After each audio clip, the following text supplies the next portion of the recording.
அன்புள்ளம் கொண்ட விஆஸ்ட்ரோ டிவி நேர்களே வணக்கம். நான் உங்கள் அறிமுக ஜோதிடர் வெங்கடேஸ்வரன். இப்ப நம்ம எதை பத்தி பார்க்க போறோம்னா மார்ச் மாத பலன்களை பத்தி பார்க்க போறோம்.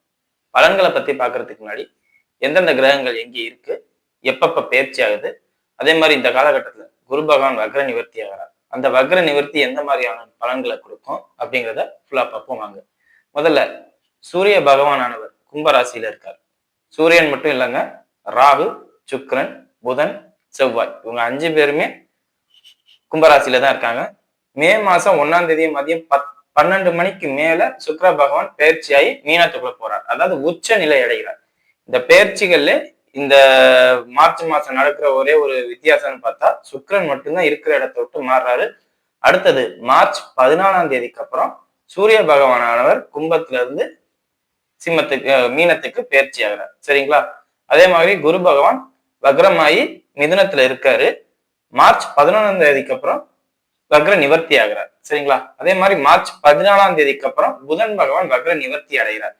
கேது பகவான் சிம்மத்துல இருக்காரு, சனி பகவான் மீனத்துல இருக்காரு. இதுதான் கிரகங்கள் இருக்கிற இடங்கள். சரிங்களா? இப்ப இந்த கிரகங்கள் இப்படி இருக்கும் போதுல பொதுவான பலன்கள்னு என்ன மாதிரி நடக்கும்னு பார்த்தோம்னா, அரசாங்க ரீதியா தொழில்துறைகள் நல்லா இருக்கும். தொழில் நல்லா முன்னேற்றத்தை நோக்கியே போகும், அபரிவித வளர்ச்சியை காமிக்கும். அதே மாதிரி எந்த ஒரு செயலா இருந்தாலும் நிப்பாட்டாம அடுத்துன்னு அரசாங்க வேலையை அதாவது வேகமா பார்த்துக்கிட்டு இருக்கும். பொதுவாகவே எலெக்ஷன் டயத்துல இந்த மாதிரி நடக்கிறது சாதாரணம் தான். இது இந்த நேரத்துல ரொம்ப ஸ்பீடா நடக்கும் அப்படிங்கிறத சொல்லலாம். சரிங்களா? மற்றபடி அரசாங்கத்தை பொறுத்தவரை எந்த நெகட்டிவும் இல்லை. ஆனா அதே சூரியன் சனி பகவானும் சேரும் போதில்ல, சூரியன் ராகுவோட சேர்ந்து இருக்கும் போதில்ல, அரசாங்கத்துல பெரிய தலைவரா இருக்கவங்க, பெரும் பதவியில இருக்கிறவங்க, இல்ல குடும்பத்திலே பார்த்தோம்னா மேலதிகாரி அவங்க சொல்றத நம்ம கேட்போம் அப்படிங்கிற மாதிரி இருக்கிறவங்களுக்கும் ஒரு சில சிக்கல்கள் வரும். அதெல்லாம் கொஞ்சம் கவனமா பார்த்துக்கோங்க. சரிங்களா? மற்றபடி நெகட்டிவா எதுவும் இல்லை. அரசு தொடர்புல இருக்கிறவங்க மட்டும் கொஞ்சம் கவனமா இருக்கிறது ரொம்ப ரொம்ப நல்லது. காரணம் என்னன்னா, அவங்க செயல்பாடுகள் கரெக்டா இருக்கும், ஆனால் அவங்க வீழ்ச்சிங்கிறது இந்த மாதிரி உள்ள விஷயங்கள் நடக்கும் அப்படிங்கிறதெல்லாம் பார்த்துக்கோங்க. சரிங்களா? மற்றபடி எதுவும் நெகட்டிவா உலக ரீதியா இல்லை. இப்ப வாங்க 12 ராசிகளுக்கும் எப்படி இருக்கும் அப்படிங்கிறத பார்ப்போம். ரிஷபராசி அன்பர்களே, ராசிக்கு 10ஆம் இடத்தில் இருந்த அனைத்து கிரகங்களும் 11ஆம் இடத்துக்கு 2 பேர் ஷிஃப்ட் ஆகுறாங்க. யார் யாருன்னா உங்க ராசியாதிபதினு சொல்லக்கூடிய சுக்கிரனும் சூரியனும். சுக்கிரன் மார்ச் 1ஆம் தேதியே ஷிஃப்ட் ஆகுறாரு. சூரியன் மார்ச் 14க்கு அப்புறம் ஷிஃப்ட் ஆகுறாரு. ஸோ ராசியாதிபதி 11ல இருக்கிறது ஒரு வகையில் அந்த இதுதான் லாபகரமான அமைப்பு. முன்ன இருந்ததுக்கு இப்ப எவ்வளவு தேவை, பிப்ரவரி மாசத்துக்கு இப்ப எவ்வளவு பெட்டர் பெஸ்ட் அப்படின்னே சொல்லலாம். சுக்கிரன் சனியோட இணையும் போதுல சோம்பேறித்தனம் ரொம்ப அதிகமா இருக்கும். காலைல எந்திரிக்கிறதுக்கு ரொம்ப கஷ்டமா இருக்கும். எப்பட எந்திரிச்சு ஒரு வேலையை பார்க்கறதுக்குள்ள ரொம்ப இதா இருக்கும். அதை மட்டும் கொஞ்சம் கவனப்படுது. கொஞ்சம் பிசிக்கலா எக்ஸசைஸ் பண்ண ஆரம்பிச்சீங்கன்னா நீங்க நினைச்ச காரியங்கள்லாம் நடக்கும், நினைக்காத விஷயங்கள் கூட சாதகமா நடக்கும் அப்படின்னே சொல்லலாம். சரிங்களா? அதே மாதிரி முழங்காலு கீழ் ஏற்படக்கூடிய பாதிப்புகள் கொஞ்சம் கவனமா பார்த்துக்கணும். குறிப்பா மூட்டு வலிகள், மூட்டு வலி, முழங்காலு கீழ் இளம் வயது குழந்தைகளாக இருக்கும் பட்சத்தில் கூட, அதாவது 10 வயசு 15 வயசுங்கும் போதுல கூட விளையாடும் போது முழங்காலு கீழே பாதிப்பு வராம நீங்க பார்த்துக்கணும்.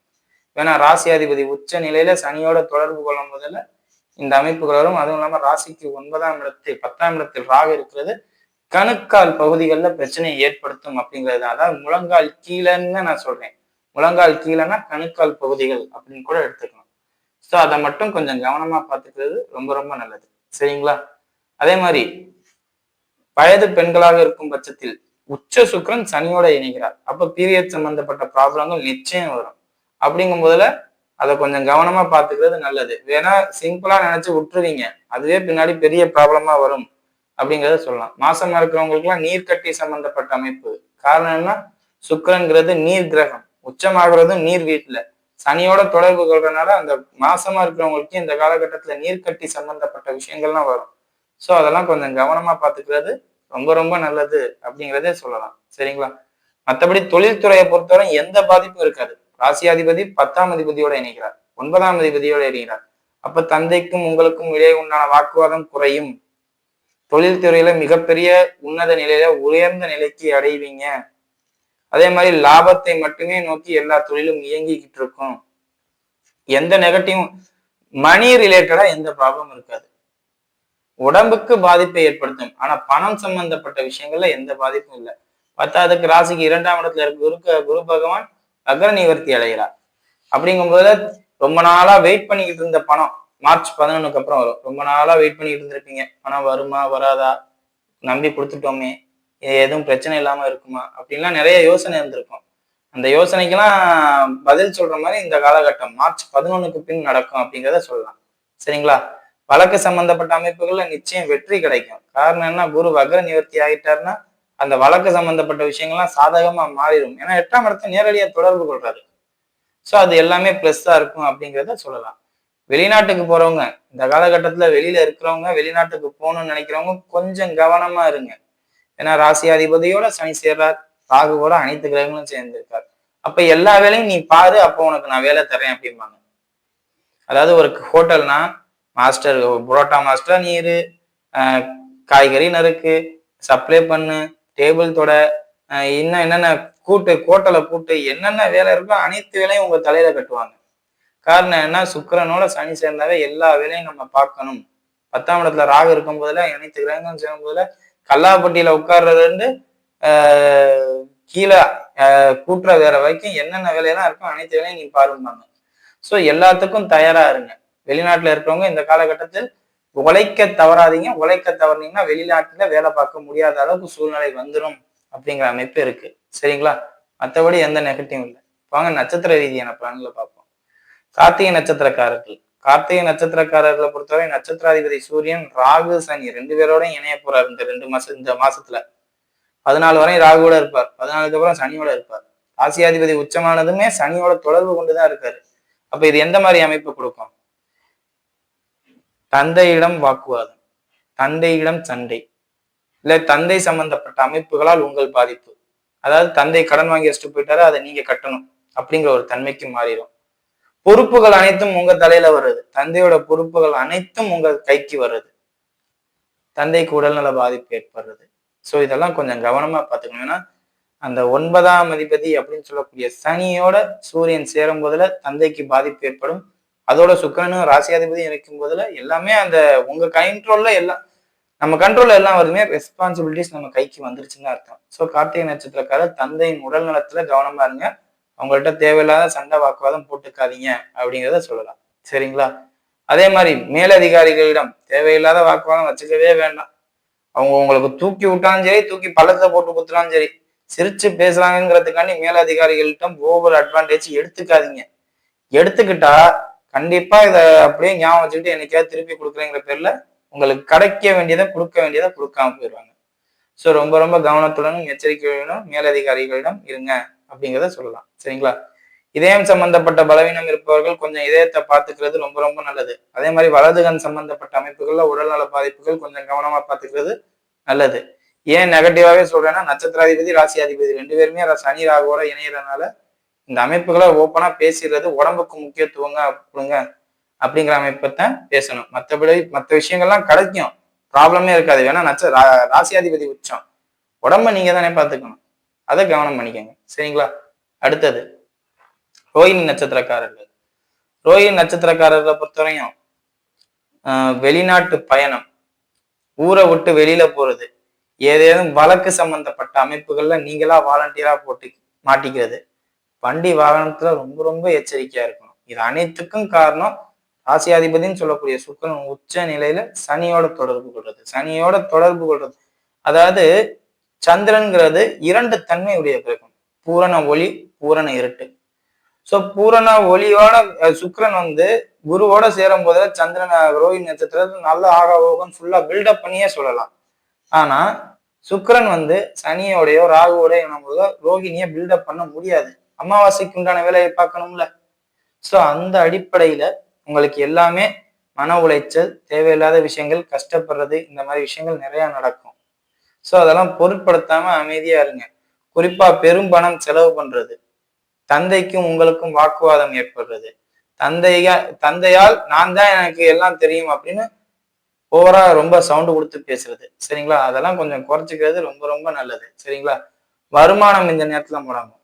காரணம் என்னன்னா, ராசிக்கு 4ஆம் அதிபதினு சொல்லக்கூடிய சூரியன் சனியோட தொடர்பு கொள்ளும் போது தாயாருக்கோ இல்ல வாகனத்துக்கோ செலவு பண்ற அமைப்பை ஏற்படுத்தும். அதனால வருமானம், கையில பணம் பற்றாக்குறை ஏற்படும். சோ இந்த அமைப்பெல்லாம் கொஞ்சம் கவனமா பார்த்து நிதானமா இருந்துக்கங்க. கால்நடை துறையை பொறுத்தவரை ரொம்ப கவனத்துடனும் எச்சரிக்கையுடனும் இருக்கணும். சரிங்களா? இல்லாட்டி அதுவும் தேவையில்லாம செலவாயிருச்சு, அது ஏதாவது ஒரு விரயத்தை ஏற்படுத்துது அப்படிங்கிற ஒரு அமைப்பையும் கொடுக்கும். சரிங்களா?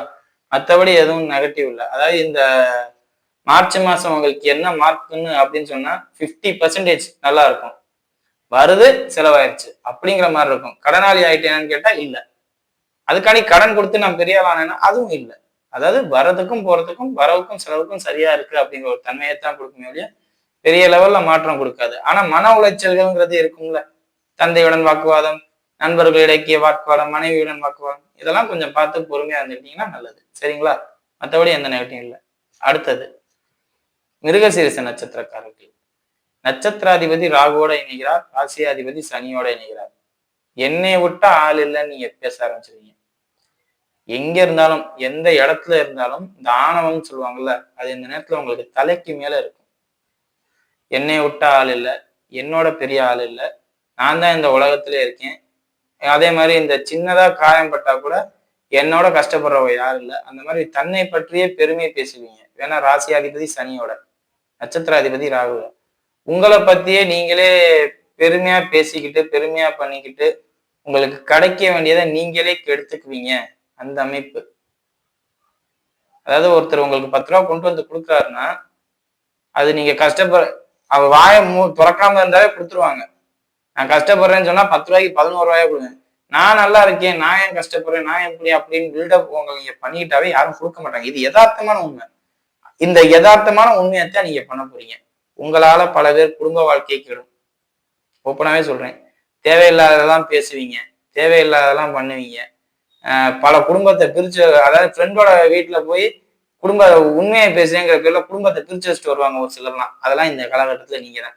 கட்ட பஞ்சாயத்து பண்ண போறேன், நான் பிரச்சனையை தீர்க்க போறேன்னு முன்னாடி போய் நின்றுட்டு எல்லாத்தையும் அக்கக்கா பிரிச்சு வச்சுட்டு வருவீங்க. முடிஞ்ச அளவுக்கு இந்த காலகட்டத்துல அமைதியா இருந்தீங்கன்னாவே பல பேர் நல்லா இருப்பாங்க அப்படிங்கிறத சொல்லலாம். ஏன்னா செவ்வாய் ராகுவோட, ராசி அதிபதி சனியோட, உச்ச சுக்கிரன். உங்களுக்கு எந்த பாதிப்பும் நான் சொல்லலை, ஆனா உங்களை சுத்தி இருக்கிறவங்களுக்கு உங்களால பாதிப்பு அப்படிங்கிறத சொல்றேன். ஸோ முடிஞ்ச அளவுக்கு நிதானமா அமைதியா இருந்து எந்த ஒரு வேலையும் பார்க்கறது ரொம்ப ரொம்ப நல்லது அப்படிங்கிறத சொல்றேன். சரிங்களா? அதே மாதிரி ஹெல்த் இஷ்யூஸை பொறுத்தவரையும் வயிற்று கோளாறு மட்டும்தான் இருக்குமே ஒழிய வேற எதுவும் இல்லை. மற்றபடி எந்த பாதிப்பும் இருக்காது அப்படிங்கிறத சொல்லலாம். சரிங்களா? வீடியோ இப்போதான் ஃபர்ஸ்ட் டைம் பார்க்கறதா இருந்தா லைக்ஸ் பண்ணுங்க, ஷேர் பண்ணுங்க, கமெண்ட் பண்ணுங்க. சேனலை மறக்காம சப்ஸ்கிரைப் பண்ணுங்க. வேற எதுவும் ஜோதிடர் கீழே உள்ள நம்பருக்கு கால் பண்ணுங்க.